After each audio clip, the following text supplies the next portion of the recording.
Dealing room check लेते हैं पहले ये दिन के साथ डीलर्स क्या सोच रहे हैं। आज हम ऊपर से थोड़ा सा क्रैक हुए, निफ्टी आईटी का एडवांटेज शुभ था, वो थोड़ा सा अगर आप देखें धूमिल हो गया और बैंक्स कमज़ोर थे। ये दिन आज डीलर्स की रीडिंग क्या चीज़ कर रहे हैं, क्या अवॉइड कर रहे हैं, क्या शॉर्ट साइड पे प्लेस है? तो थोड़ा रिस्की ट्रेड ऑब्वियसली डीलर्स ले रहे हैं तेजी की तरफ के सौदे, और स्पेसिफिकली सेल की बात करें तो ये काउंटर है जो उनको पसंद आ रहा है। मेटल्स में इन जनरल उनको लग रहा है ट्रेंड थोड़ा पॉजिटिव हो चला है, और इसीलिए जो डोमेस्टिक म्यूचुअल फंड बाइंग है उनको लगता है कि इसके कारण शायद स्टॉक में मोमेंटम जारी रहे, और 124-25 तक के टारगेट्स के लिए वो सितंबर फ्यूचर्स की खरीदारी की एडवाइस अपने क्लाइंट्स को दे रहे हैं। इसके अलावा आइशर मोटर्स भी एक काउंटर है जहां कंटिन्यूस एफआई बाइंग देखने को मिल रही है। इनफैक्ट ऑटोज़ की बात करें तो ये काउंटर है जो आज काफ़ी मजबूत है दूसरे ऑटो सेक्टर के स्टॉक्स के मुकाबले, और यहाँ डीलर्स 6400-6425 तक के टारगेट्स रख रहे हैं बीटीएसटी की ट्रेड के लिए। ओके, शुक्रिया यतिन जी। सेल और आयशर मोटर्स के दो स्टॉक्स रडार पर आपके होने चाहिए, बीटीएसटी की राय दोनों ही पर आई है। चलिए अब बीटीएसटी और एसटीबीटी ट्रेड्स की भी शुरुआत कर लेते हैं। श्रीकांत जी बताइए, आप क्या कैरी कर रहे हैं कल के लिए? श्रीकांत जी, बिल्कुल। तो करंट बीटीएसटी लेवल से एसटीबीटी टाटा कंज्यूमर, यस, तो टाटा कंज्यूमर को करंट लेवल से खरीदा जा सकता है और यहाँ पे अभी चल रहा है 1099 के करीब। काफी अच्छा एक रिवर्सल फॉर्मेशन यहाँ पे बना हुआ है और एक कई दिनों का कंसोलिडेशन ब्रेक होने के कगार पे है। तो करंट लेवल से अगर खरीदते हैं 1100 में, तो यहाँ पे जो स्टॉप लॉस हमें रखना पड़ेगा वो होगा 1090 का रहेगा, यानी कि 10 रुपए का स्टॉप लॉस हमें रखना है और टारगेट्स नजर आते हैं यहाँ पे 1130 के। ओके, टाटा कंज्यूमर ये हो गए श्रीकांत जी की पिक। अब कविता जी के पास चला जाए। कविता जी बताइए, आप क्या पिक कर रही हैं?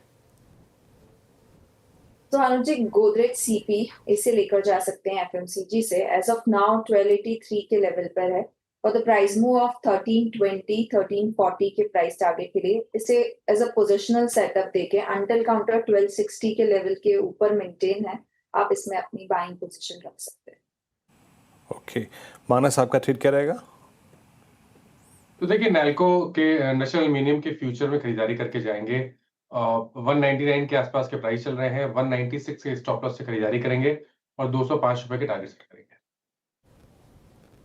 ओके, अमित जी आपकी ट्रेड क्या होगी कल के लिए? जी श्रेया जी, मैं कोलगेट पामोलिव रिकमेंड करूंगा। यहाँ पे स्टॉक ने 10, 20, 50 सब रीगेन कर लिया है। 2375 का एक रेजिस्टेंस था चार्ट में, वो भी क्रॉस किया है। तो स्टॉप लॉस हमारा रहेगा 2380 का और टारगेट्स रहेंगे 2475, 2475। ओके, एंड गाबा सर बताइए आपका ट्रेड कल के लिए। बिल्कुल बताऊंगा, लेकिन जो भी होगा नेगेटिव होगा, पॉजिटिव 100% नहीं होगा। या H1B वीजा निकाल देंगे, नाटो कंट्रीज को बोलेंगे, जो भी बोलेंगे नेगेटिव ही होगा, पॉजिटिव तो होगा नहीं। फिर भी मैं लेके जाऊंगा Nestle India, safe domestic economy stock. Trade करा है 1199 पर नेस्ले इंडिया, स्टॉप होगा करीब 1190 का, 9 रुपए का स्टॉप है। 1230 1240 पॉसिबल है, डोमेस्टिक पर सेफ्टी है। बिस्किट तो खाएंगे। Okay, Nestle India FMCG pack से ज़्यादातर ट्रेड्स आए, Colgate, Tata consumer, Nestle India. तो यहाँ पर स्ट्रेंथ भी नज़र आ रही है, लगभग 0.25% की तेज़ी के साथ क्लोज होने की तरह। एफएमसीजी पैक में डाबर 4%। एक बार डाबर का भी चार्ट देख लेंगे क्या श्रीकांत जी? टाटा कंज्यूमर आपने देखा, डाबर कैसा लग रहा है इन स्तरों पर? नहीं, बिल्कुल। तो देखिए श्रेया जी, यहाँ पे जो डाबर का जो चार्ट बना हुआ है वो काफी मैं कहूँगा कि स्ट्रॉन्ग कैंडिडेट बना हुआ है। अच्छा खासा टेक्निकल ब्रेकआउट हुआ है।